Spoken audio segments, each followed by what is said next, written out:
Hi, everybody, and welcome to Proline, coming to you direct from Las Vegas. Ours is the longest-running sports handicapping show in America. I'm Dave Cokin, joined by Jim Feist.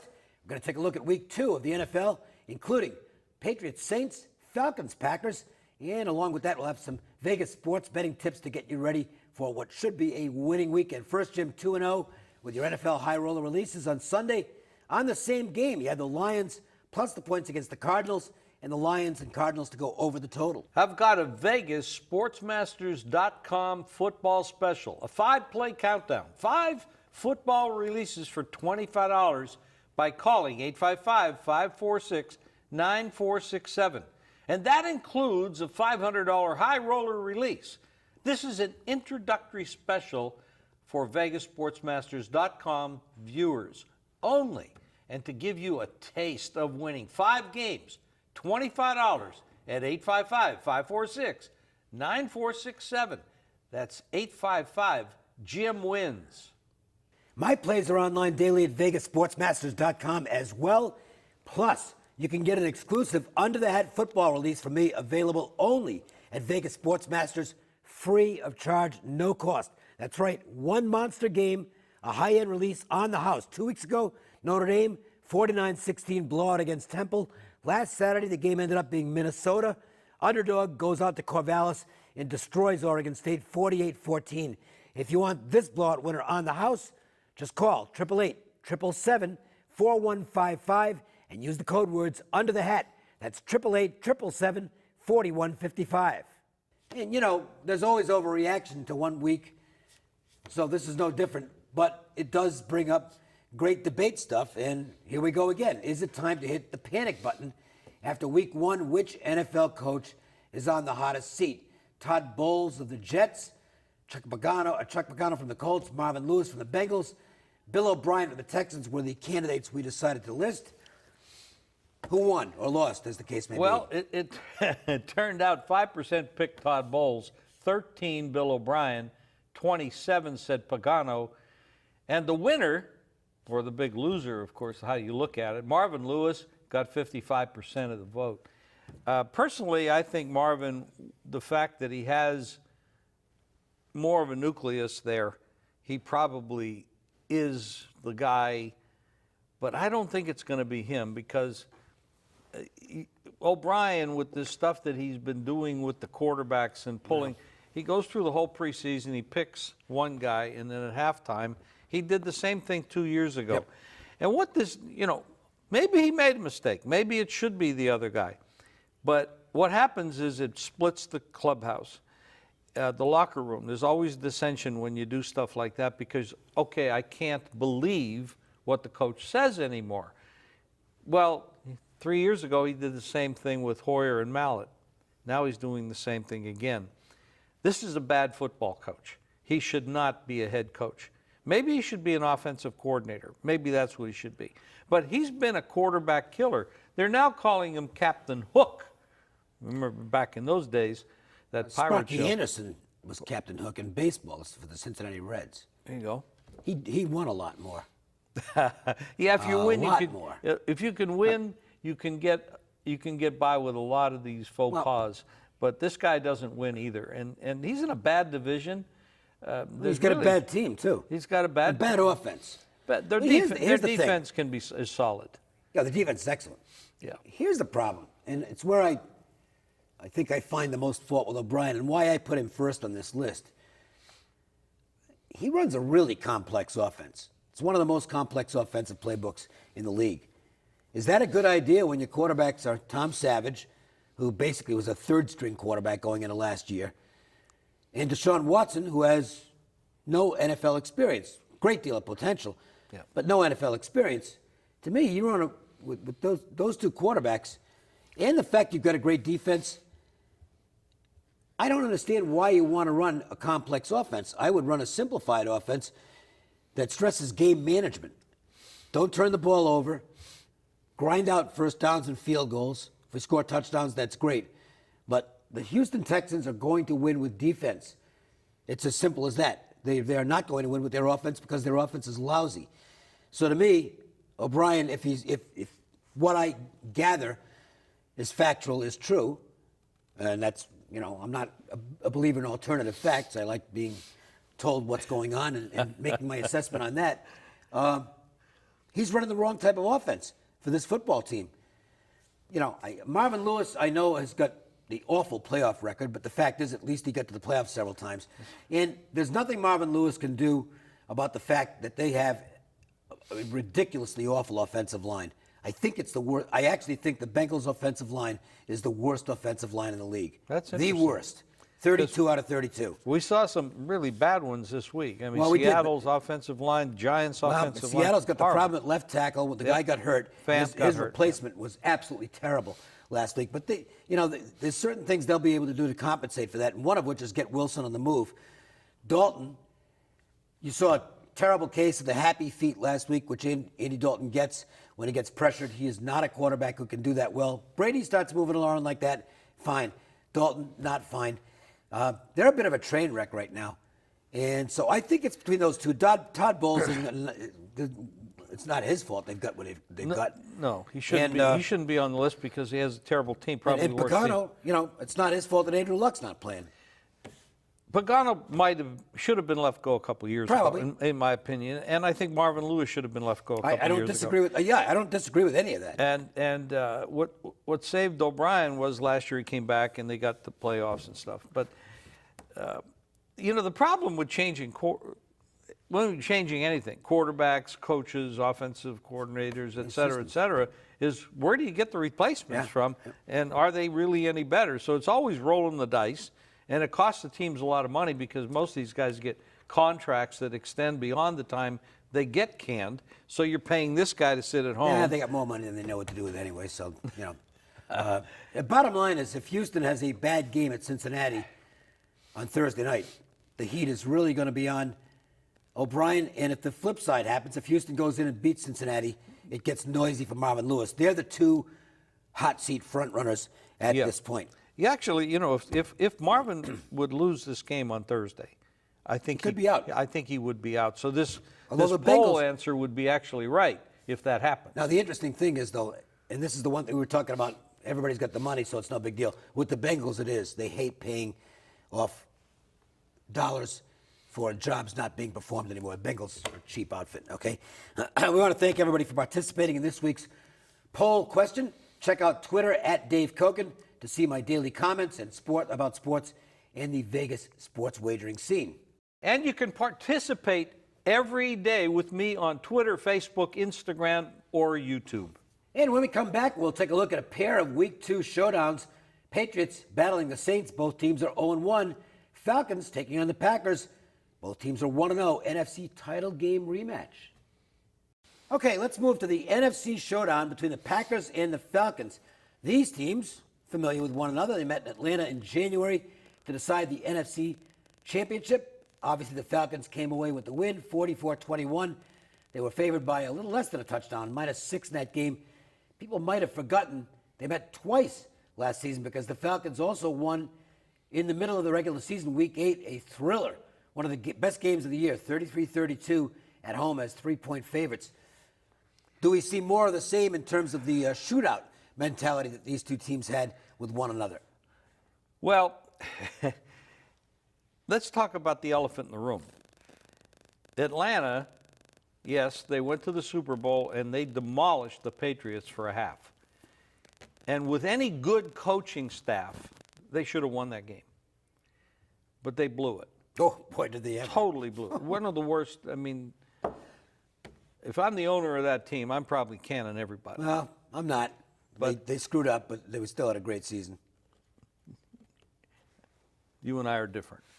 I'm up 28-3, and I have the best team on the field. I don't end up losing the game. And look, they all they had to do was kick a field goal.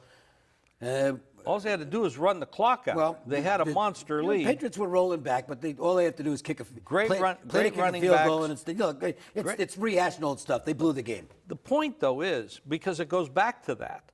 We have a change at offensive coordinator for Atlanta. This is not the same guy who was brilliant in working with Ryan and company to create the highest scoring team in the NFL and dominate everybody. with this offense. This is not the same guy. And this guy's in the NFL, and he doesn't look like he belongs in the NFL for what I saw last week. So this is a different guy, different play caller, different chemistry. That's huge. And you're going up against what I consider the best quarterback in football, in Aaron Rodgers. And they have double revenge off last year. Better than Scott Tolzien? It's close. It's real close. Oh boy. Oh, that's another. That is another story. Well, we won't be seeing much of him anymore. No, starting this week. Yeah, this is a good football game. Yeah, this is a great. It's a great 8:30 Eastern time game. Look, I know this is a big deal was made about this last week, but it's not just a week one thing. The Super Bowl losers, betting against them early in the season has been enormously successful over the years, and it's already 1-0 this year because the Bears did get the money in that narrow loss to the Falcons. In fact, they should have won the game straight up. Damn right. You had one pass would have been a really good catch. I believe it was the second down pass. Holy cow! I mean, you got to catch the football. There were some unbelievable drops. That was the drop of the week right there. I mean, Glennon was very representative. He did. Anyway, Freeman didn't run the ball well, and Green Bay looked good. I think Green Bay is a hungry football team. I think the Packers the personnel on that team kind of gets it, that their window is starting to lower. It's not closed yet, but they've only got maybe 1 or 2 years left with this crop of talent that they have, and they need to take advantage of it. And I think they know it. One of the games they played Atlanta last year, they lost twice. One of the games they had 3 wide receivers out. In that game. Yeah. This is a healthy Green Bay team. Grant, there is one thing that bothers me about this. And let me tell you what we're looking at right now. We're looking at 53.5, which is a reasonable number for 2 offensive powerhouses like this. The game was 3, but the 2.5s are showing up. And the 3 with the Green Bay side having a little bit more favoritism with that number.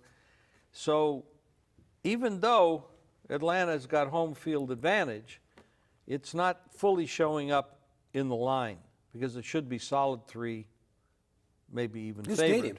stadium. New stadium, too. New stadium opening. That doesn't always work. No, it doesn't. That doesn't always work. They're not as familiar with the surroundings. They played a little exhibition football there, and that's it. This is a tough game, and I'm big on this offensive coordinator stuff, and I didn't like Sarkisian. Is that what his name is? I can't. The offensive coordinator. Yeah. Sarkisian, the former Washington head football coach. Right. I wasn't impressed. I thought he called a college game last week, and that's where he comes from, college. So this is a big drop-off in offensive coordinator, and I'm really big into offensive and defensive coordinators as much or more as head coaches. So because they have a direct influence on a lot of things, and very impactful. They're getting used to each other.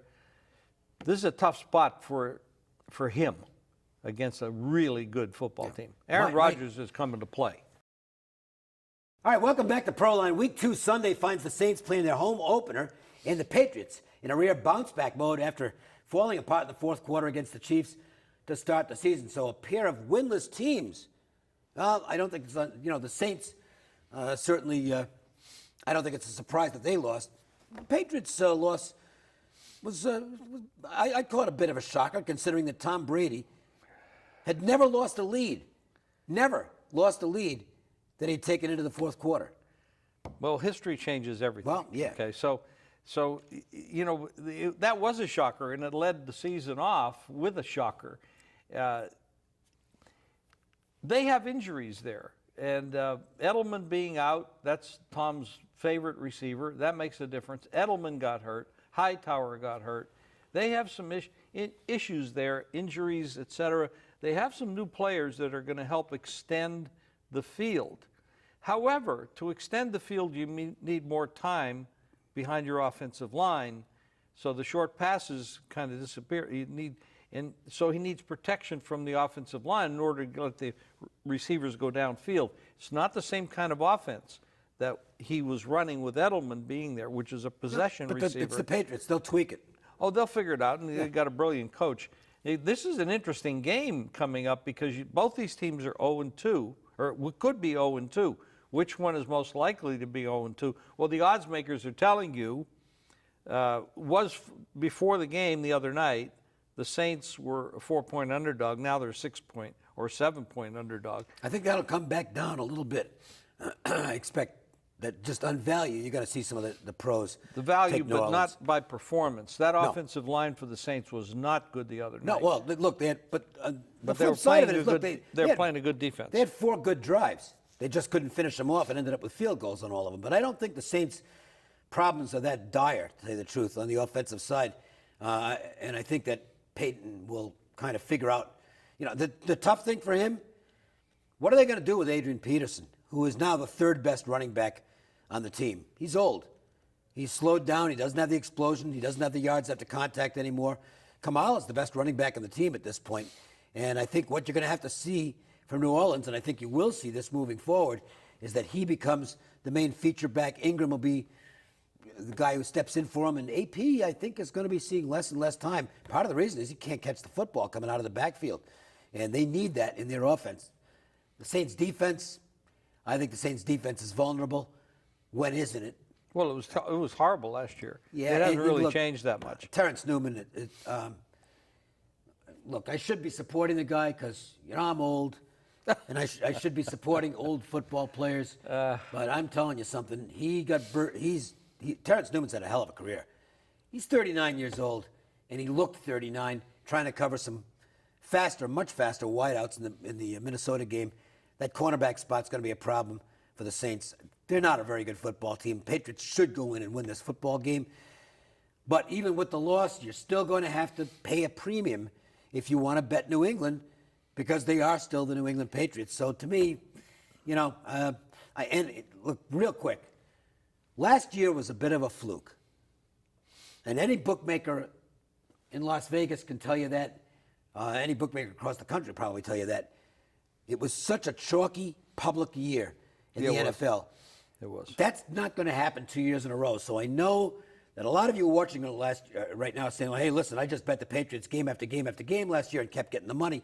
That's not going to happen again this year. The odds makers did a good job compensating last year and forcing you to pay a premium to bet against Cleveland and to bet on the New England Patriots as examples, but it didn't matter because they kept getting there anyway. That stuff doesn't happen 2 years in a row. You're right. And the Patriots bounced back from losses very well. Yep. I mean, Belichick, and they've had 10 days, just like the Chiefs. So the Chiefs and the Patriots both had 10 days to prepare for their next game. And the scheduling thing is wrong. You got the other team that played Monday night, which means they have a short week playing against a team that had 10. How do they do this stuff? I mean, the NFL is brain dead. I mean, they're losing ratings. I mean, I'm not getting into that. They're poorly managed. Yeah, they make a lot of money, but they're losing it, and they're losing their direction. It's crazy, some of the stuff, and the officiating was horrible. Ooh, so I mean, just real good. Absolutely brutal. So anyway, going back to this game, New England has more time to prepare.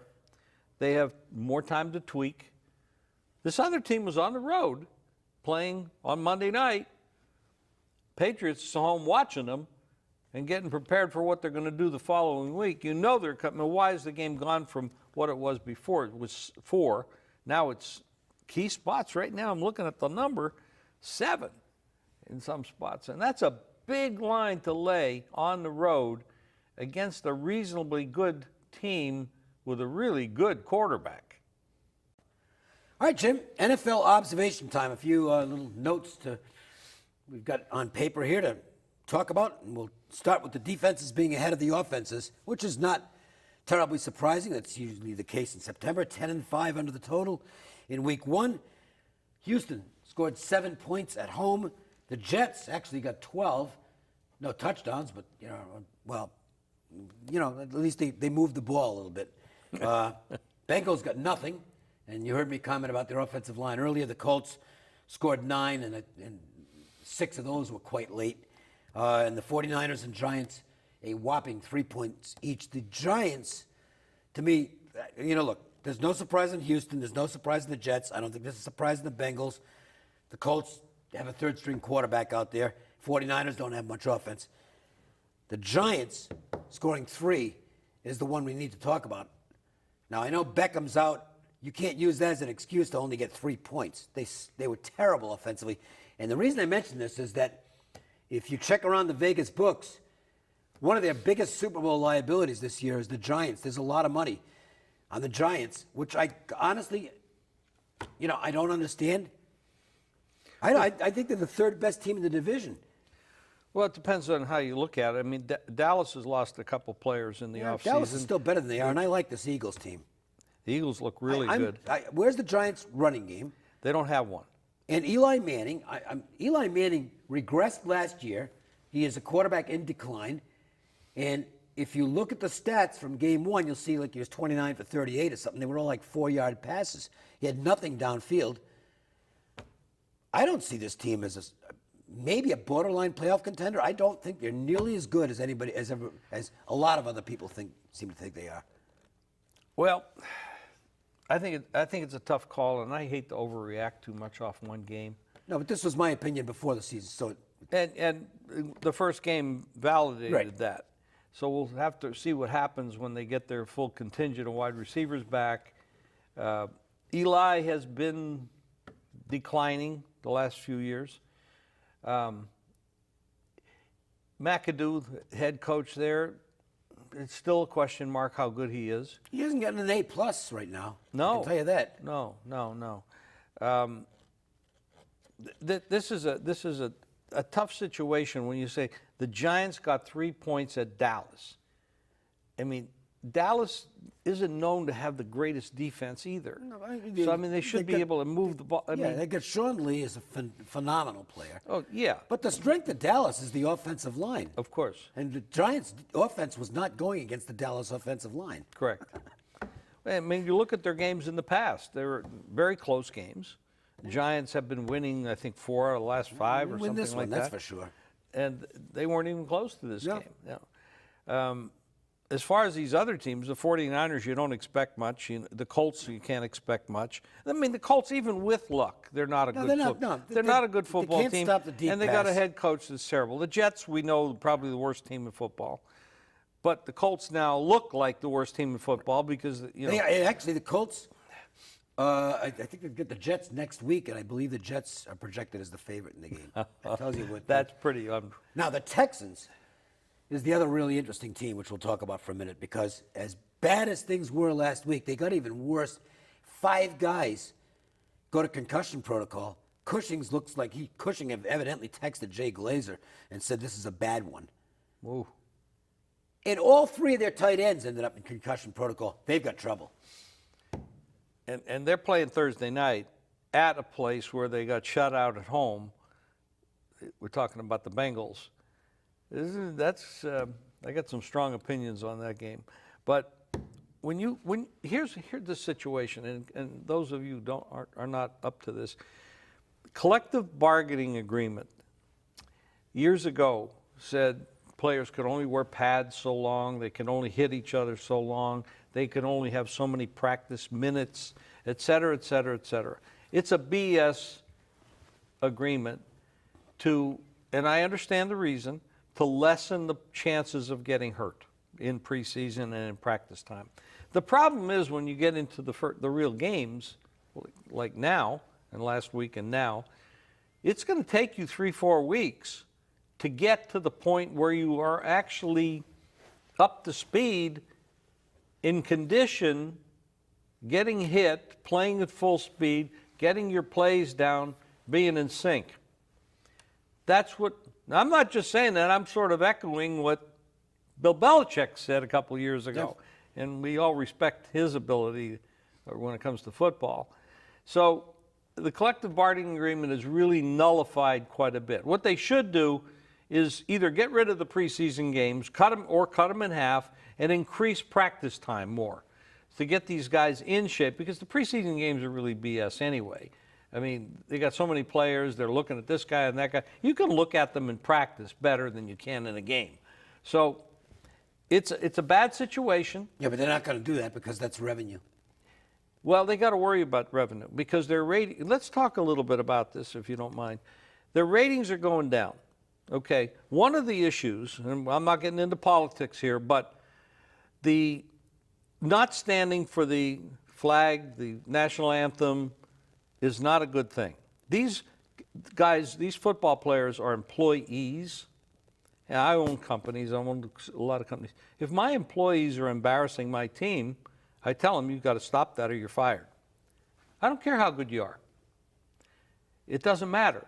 You either follow the rules, or if you're doing something detrimental to the team, the organization, you should be reprimanded. And that's a league-wide issue. You shouldn't be allowed to do that. Even if you want to do it outside, not on my time where I'm paying you. That's one. The officiating is absolutely horrible. Some of the calls last week, throwing Lane out of the game with Seattle, I mean, these things are ridiculous. Even replays obviously should be overturned or upheld, and they're not. They're losing fans because the quality they're putting on the field, and it goes back to the collective bargaining agreement as well. When you start game one, you should be prepared to play at your best. That means you got to practice more. You got to be in better shape. You got to get fine-tuned. They got to change it because the mighty will fall. Their ratings are going down, and you're talking about money. Ratings going down is money. That's big money because they can't charge the advertisers the same kind of money when their ratings are 20, 30% less than they were a year ago. Look, I don't know. I'm not an expert on that stuff, so I kind of stay out of it. The only thing I can tell you is this. The NFL is the ultimate corporate venture. And I don't think we're living in a time frame where people are really thrilled with big corporations. And I think that ties into, and look, I mean, the fact is, ratings across the board for everything are down because there's a lot of other, like, what do I need a TV for? I don't need a TV. I got this. And everybody's got these. And mine's not even that good. Okay? You can do more stuff on this. I don't think it's a bad thing that ratings are down. Maybe it means that people are getting out there and interacting with other people and having fun and doing stuff. Good. I don't know. I mean, for me, I'm in my mid-60s. It's perfect. I get to sit around and watch football games all weekend long. Not like I'm going to be snowboarding anyway. All right? So,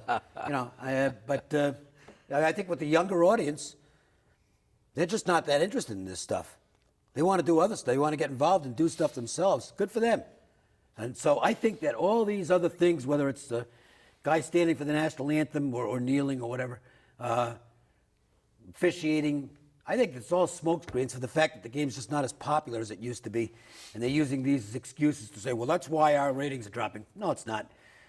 If you add them all together and then factor in the other stuff, then I think that's why your ratings are dropping. And they have to do something. They're going to have to do something about it. Let me in the next CBA. Let me ask you this question: are the ratings down in NBA? Yeah. Are they down in baseball? Are they down in baseball? Oh yeah, they suck. They're terrible. They're down everywhere. Yeah. People, they're down on regular TV shows. People don't. I can't speak for what. I don't know. The guys behind the camera and the young ladies behind the camera, they can tell. You ought to have them on to talk about why the ratings are down because they can tell you what they're doing. I don't know what they're doing. I'm not their age. I can tell you one thing. When I was their age, I sure as you know what wasn't sitting home in front of the TV. I wasn't. I'm going out and having fun, and I think that's what a lot of younger people are doing, and I think that's contributing to the fact that the demographics are pointed. The demographics indicate these sports are not doing well with the. It's not the millennials because the millennials are already adults. It's that whatever the next generation is called, the post-millennials. Okay, that's my 2 cents on it. If you want to listen to excuses, there's 9 million excuses out there, and they all sound good. I don't think any. I think they're all bullshit myself. Okay? Well, somebody out there is getting the audience. Maybe it's not these sports, but someone out there is getting the audience. No, okay. Well, I'll tell you. Look, we don't relate to this. The esports, it's phenomenal.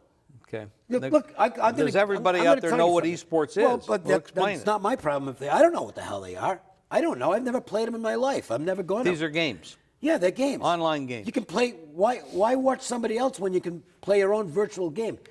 The esports tournaments, phenomenal attendance, absolutely phenomenal attendance. And I'll guarantee you, when we get our new stadium here in Las Vegas in 2020 or 21, we'll end up having the esports championships at that new stadium, and they'll sell it out, and it'll get big numbers. It's just our generation has a lot of trouble realizing that the younger generation, 2 generations younger than us, don't have the same interests as we do, and we don't understand it. I don't have to understand it. I just understand that that's what it is. I don't have the same interest. I didn't have the same interest as my parents or my grandparents in particular, and the kids now don't have the same interests as we have, and that's good for them. They shouldn't. Our interest has been, and we're both been around this game for a long time. Our interest and my interest, and I think I speak for you as well, on the business side, is being able to be as good as I can be at what I do, whatever that is. In this world, it's picking winners against the point spread. I've done it for most of my life, and in public forum for almost 50 years, and I'm still damn good at it. And I collect more than I pay out. That's what my interest is on the business side. Being good at the business that I'm in, at what I do, at what I enjoy. Now, maybe that doesn't meld into what the younger or the 30s and the 40s and the 25s are doing, but that's fine. As a businessman, I want to go out and find out what it is I can invest in that they do like, that I can make a profit at. Well, then don't invest in politics because they don't like the vote either. And you know what? Can't knock them on that one either. All right. We can let's have a political show. Yeah, Boy, really. We'll turn some heads. Okay. I think, what else do I have to do here? That's it. We've talked enough. So if you want free plays, everybody likes free plays. Doesn't matter how old you are on this one. This crosses the generations. If you want free plays from our team of Vegas experts on a recorded message, call the toll-free number. Do we even need to say toll-free anymore? I think that's kind of an archaic expression. The number is 888-294-1970. Well, it is toll free.